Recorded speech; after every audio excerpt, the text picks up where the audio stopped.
የእግዚአብሔር ቅባት ከዳዊት ጋር ነበር የነበረው። ነገር ግን ስፍራውን የያዘው ሳኦል ነው። ሳኦል ምንም እንኳ በእግዚአብሔር ቢቀባም እንደ ህዝቡ ፍላጎት በእግዚአብሔር ቢቀባም የእግዚአብሔር ፕሮግራም ከሳኦል ርቆ ነበር። በእግዚአብሔር ፊት ሳኦል የተናቀ ነበር እና እግዚአብሔር እስራኤልን ሲመለከት ንጉሷ አድርጎ የሚመለከተው ዳዊትን ነው። ዳዊት ግን ቦታውን አልያዘም። ተቀብቷል፣ ግን ዋሻ ለዋሻ ጫካ ለጫካ የሚሳደድ ሰው ነው የሆነው። ለዛ ነው መጽሐፍ ሲናገር በሳኦልና በዳዊት ቤት መካከል ለረጅም ጊዜ ሰልፍ ሆነ።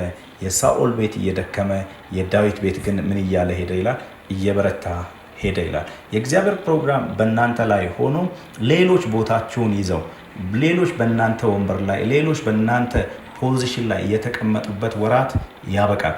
እግዚአብሔር የትኛውም ከተነገራችሁ ትንቢት ጋር ከተነገራችሁ ቃል ጋር የማይሄድ ቦታ ላይ የተቀመጣችሁበት ወራት አበቃ። እግዚአብሔር ስፍራችሁን የያዙትን ጠላቶቻችሁን ገለል ያደርግላችኋል። እናንተ ቦታችሁን ትይዛላችሁ። ለበረከቱ ነው።